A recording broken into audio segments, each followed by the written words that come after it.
கர்த்தருடைய பரிசுத்த நாமத்திற்கு மகிமை உண்டாவதாக. இந்த காலை வேளையிலே உங்கள் அனைவரையும் ஆண்டவராகிய இயேசு கிறிஸ்துவின் இன்ப நாமத்தில் உங்களை அன்போடு வாழ்த்தி வரவேற்கிறேன்.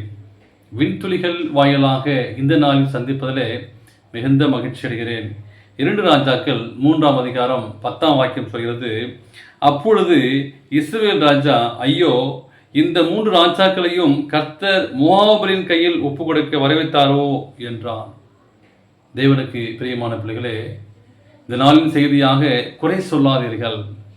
இந்த நாளிலே நாம் பார்க்கும்போது சிறு பிள்ளைகளிலிருந்து வயது வந்த வாலிபர்கள் அல்லது முதியோர் எல்லோருடைய வாழ்க்கையிலும் ஏதோ ஒரு குறை சொல்கிறோம். ஒவ்வொரு நாளும் சந்திக்கிற சந்திப்பிலே அல்லது அனுபவத்திலே ஒருவரை நான் வளர்ச்சி அடையும் போது ஏதோ ஒருவரை நாம் குறை சொல்லி கொண்டிருக்கிறோம்.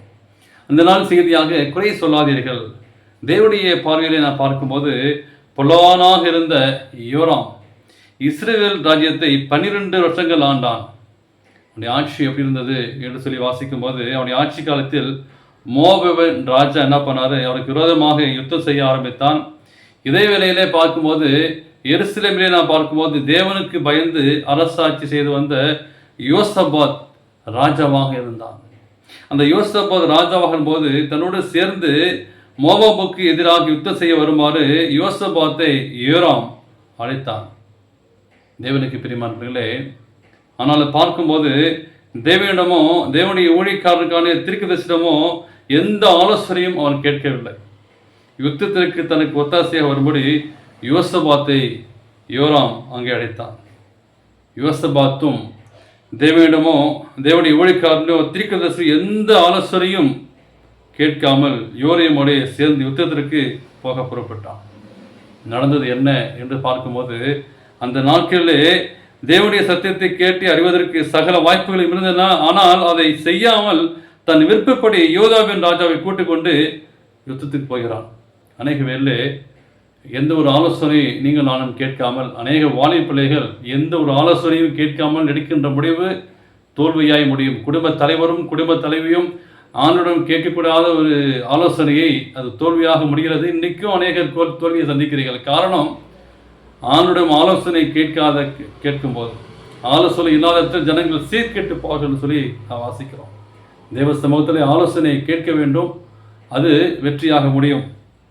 எனவே இவர்களும் இவருடைய சேனைகளும் மிருக ஜீவன்களும் குடிப்பதற்கு தண்ணீர் இல்லாமல் 7 நாட்கள் அங்கே கஷ்டப்பட்டார்கள், வேதனைப்பட்டார்கள், துக்கப்பட்டார்கள். எனவே அப்பொழுது இஸ்ரவேலின் ராஜா கூறிய வார்த்தைகளை இன்றைய தியான வசனத்திலே சொல்லப்பட்ட வசனம், அவர்கள் புறப்பட்டு போனார்கள், கஷ்டமுடனே கர்த்தர் வரவழைத்தாரோ தேவனை குறை சொன்னார்கள். எனவே கர்த்தரத்தில் விசாரிக்கும்படி கர்த்தருடைய தீர்க்கதரிசி ஒருவரும் இங்கே இல்லையா என்று சொல்லி 2 ராஜாக்கள் 3 வாசிக்கிறோம். யுத்தத்திற்கு போவதற்கு முன்பு இதை கேட்டிருந்தால் நன்றாக இருக்கும். நீங்கள் நானும் பிரச்சனை வந்த பிற்பாடு ஆண்டு சமூகத்திலே போகிறோம். பிரச்சனை வரும் முன்னே ஏதாச்சும் ஒரு காரியத்தை ஆலோசனை கடவுள்கிட்ட நீங்கள் கேட்க வேண்டும். பிரச்சனை ஏன் சந்திக்கிறோம், ஏன் போராட்டங்கள், ஆண்டு சமூகத்தில் ஆலோசனை கேட்காமல் போகதான் இப்படிப்பட்ட பிரச்சனை வருகிறது என்பதை மறந்து போகக்கூடாது. நம்முடைய ஏறக்குறைய எல்லாருடைய விருப்பப்படியே வாழ்க்கை நடத்துகிறோம். நம்ம என்ன யோசிக்கிறோமோ, நம்ம என்ன செய்கிறோமோ அப்படி தான் நம்ம வாழ்க்கை நடத்துகிறோம். அதனால்தான் வேதனைகள், கஷ்டங்கள், பிரச்சனைகள், போராட்டங்கள், சோர்வுகள், நஷ்டங்கள் இருக்கின்றன. யார் வந்தாலும் சரி, ஆண்டு சமூகத்தில் ஆண்டு கொடுக்கப்பட்ட பதவிகளை வைத்து ஆண்டு சமூகத்தில் அதை கேட்டு செய்ய வேண்டும். எனவே முக்கியமான தீர்மானம் நாம் எடுக்கிறோம். தேவனிடம் மன்றாடி ஜெபித்து கேட்க வேண்டும் என்பதை ஆண்டு கற்றுத்தந்தார். தேவன் எப்படிப்பட்டவர் என்பதை நீங்கள் நானும் சற்று யோசித்து பார்க்கிறோம். தேவன் யாரையும் சோதிப்பரவல்ல என்பதை நீங்கள் நானும் மனதில் வைத்துக் கொள்ள வேண்டும், நினைவில் வைத்துக் கொள்ள வேண்டும். எப்போதும் அவர் உண்மையுள்ளாக இருக்கிறார். எனவே ஆண்டு சமூகத்தில் நம்மை காப்பாற்றக்கூடிய தேவனாக இருக்கிறார். எந்த ஒரு தவறான சூழ்நிலை மத்தியிலும் போகும்போது ஆண்டவர் நம்மை காப்பாற்றுகிறார். எனவே யாரையும் குறை சொல்ல விட்டுட்டு நம்மளில் உள்ள குறை என்ன என்பதை அறிந்து அதுக்கேற்றபடி பரிசுத்தமான ஒரு வாழ்க்கை வாழ தீர்மானம் செய்யுங்கள். அப்படி ஆசீர்வாதத்தை பெற்றுக்கொள்ள தேவன் கிருபை செய்வாராக. ஆமென்.